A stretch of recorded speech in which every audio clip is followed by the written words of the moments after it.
Lynels are cursed descendants of Zonai. Well, maybe. Possibly.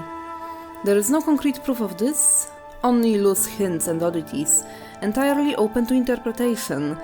We're in headcanon land now, baby! Lynels are weird as fuck. When compared to the rest of the enemy roster, they stand out not just because of their sheer power and speed, but also due to unusual behavior, equipment, and intelligence. Let's tackle these one by one. Lynels are well known for their bestial strength and ferocity. However, an oft overlooked trait of theirs is just how non-aggressive they actually are. Any other monster, be it something as large as a moblin or as small as a keys, will attack travelers on sight. Just breathing in the wrong neighborhood is provocation enough for them. Lynels stand in contrast so stark that they seem reluctant to fight by comparison. When approached by an intruder, instead of immediately attacking, they engage in a staring contest, attempting to ward off the threat by intimidation alone. They give anyone ample time to turn tail and run. Only if that seems to fail do they draw their weapons and fight, meaning that simply respecting Lynel's personal space can easily get you out of trouble when running into one. You needn't search for long to find a practical proof of this non-aggression. As it happens, the Banfa Bridge stable is located in the direct neighborhood of a Lynel territory.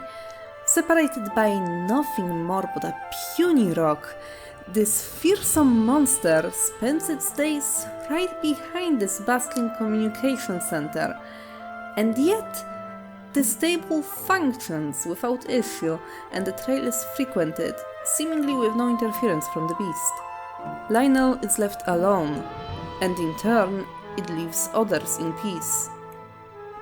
An arrangement like that simply would not work with any other of Ganon's monsters.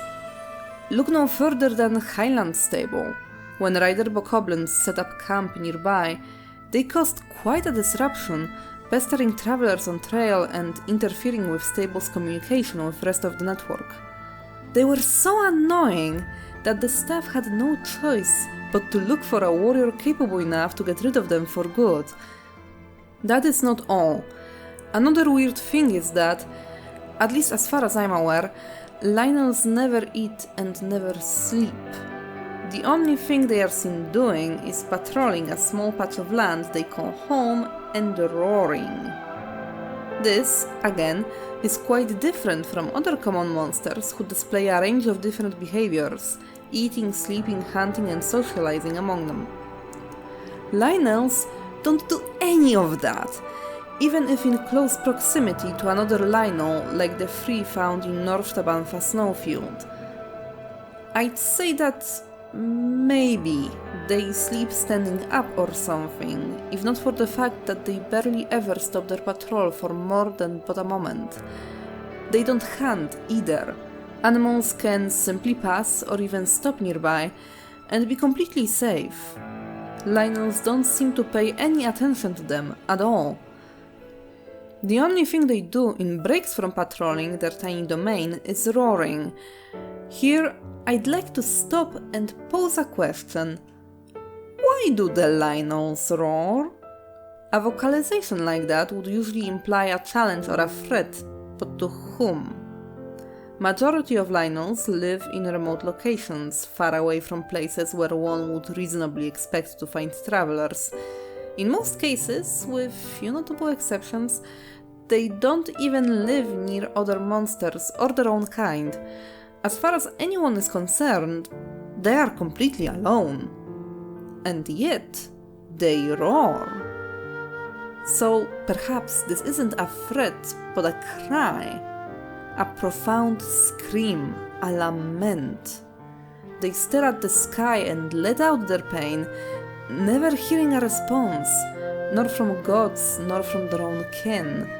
They are suffering alone, forever. What do they lament then? Their loneliness? Perhaps. Or, perhaps, They cry for something they once had and now was lost. Maybe they weren't always the monsters we know them as now. A curse would explain their reluctance to fight, the desire to be alone unseen, and their strange, minimal daily routine. Put a pin in that, by the way. We'll come back to it later. For now, let's stay on task.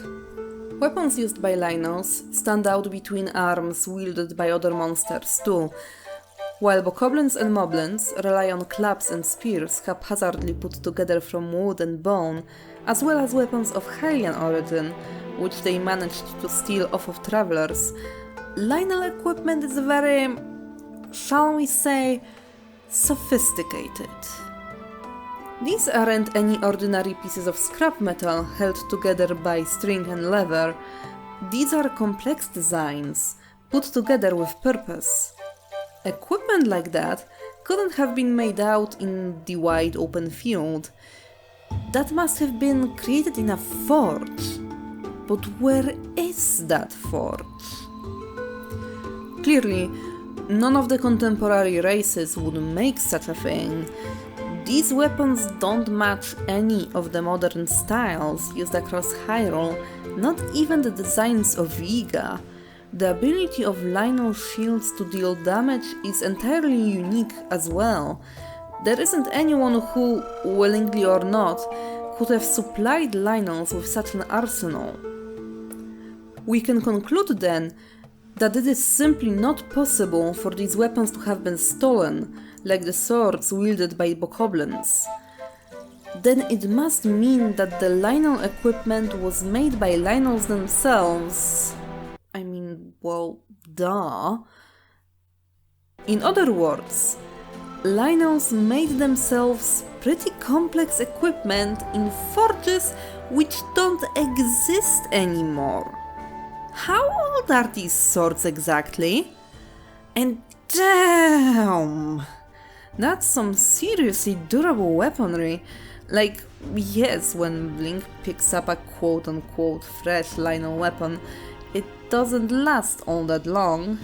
Consider, however, that it was kept in a really bad conditions, always outside, be it sun or rain, for what was probably centuries, and it is still holding up really well in spite of that.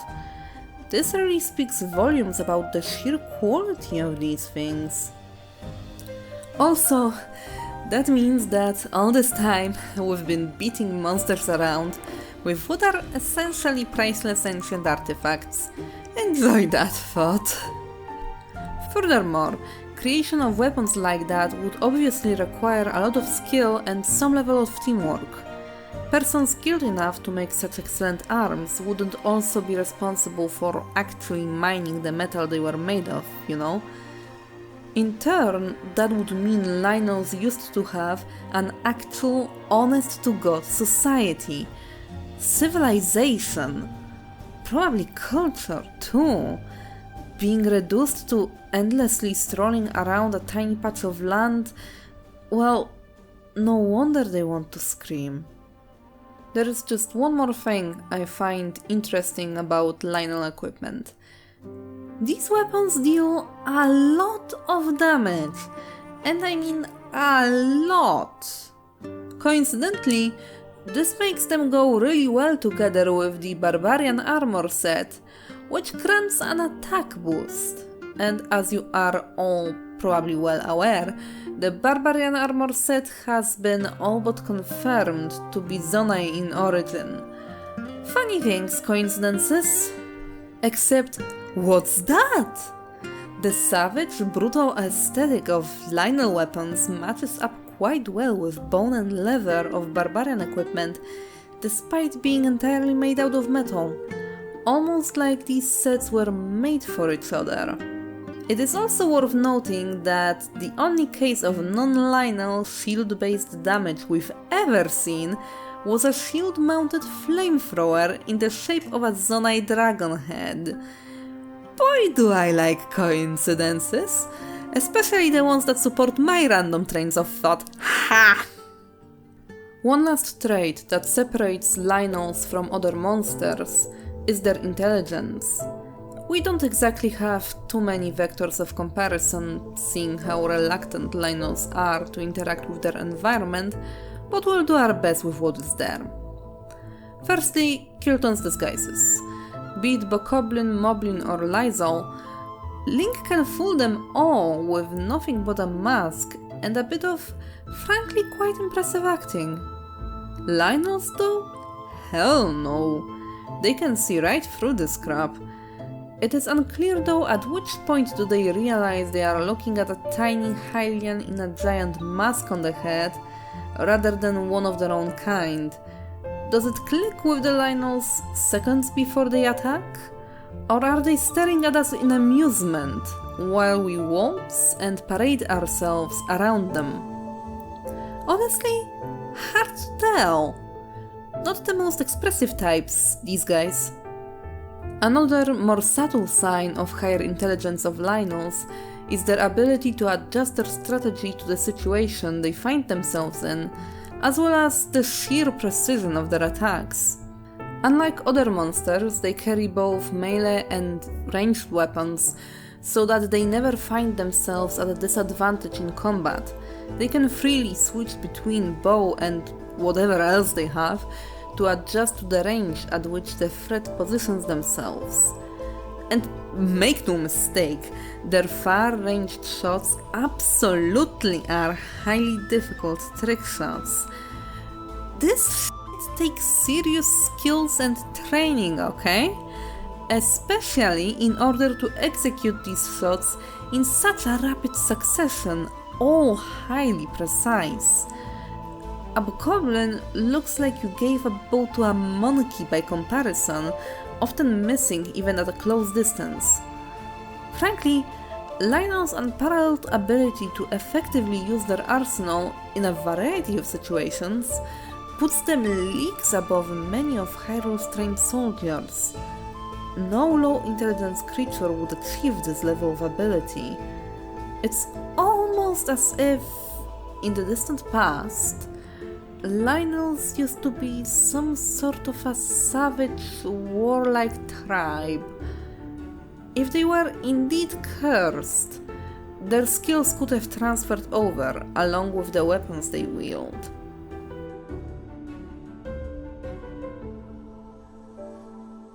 I've said before that Lynels, being members of a race cursed into living as monsters, would explain all of the oddities in their behavior. Let's just assume that the curse is real and dig into it for a bit. Lynels used to be a civilization. After some unknown catastrophic event, they were all suddenly turned into monsters, subservient to a higher power. In one fell swoop, they lost everything. Their lives as they knew them, their civilization, their freedom, even their ability to speak. Hell, being transformed into a monster against one's own will is straight up body horror. They became terrifying, ugly. So naturally, they scattered. Some would try to stay in groups and, in a mix of denial and bouts of anger, attempt to fight their fate, which seems to have ultimately failed.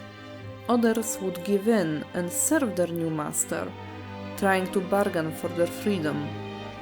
The rest left Faron and ran to the far reaches of Hyrule, not wanting to stay in the place that used to be their home, turned into a painful reminder of what have been. Eventually, running Lynels would settle in various corners of the land, depressed and prone to lashing out. Their grief and trauma has caused them to shut in. Nothing had a point anymore, everything became worthless. This was not a state they wanted to be seen in, so the majority made sure to isolate themselves. As time has passed, more and more would lose all hope and attempt to end their suffering, only to discover that, under the influence of Ganon, even this act of desperate defiance was an impossibility. That realization turned Lynels lethargic. Time has lost all meaning. They had no agency.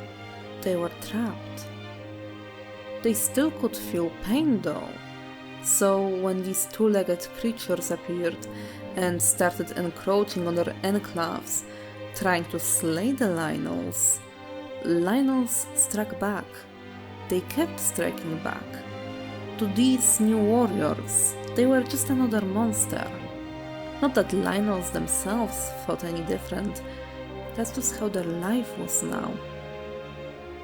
Lynels have resigned to their fate.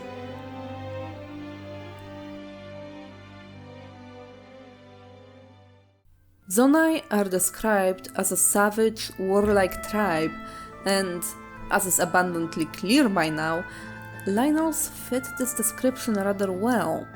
They are intelligent, possibly on par with other races of Hyrule, and have equipment they shouldn't be able to acquire in their current circumstances. Their manes and horns are also a thing of interest, kinda sorta resembling the barbarian helm. Kinda, like a twisted version of it.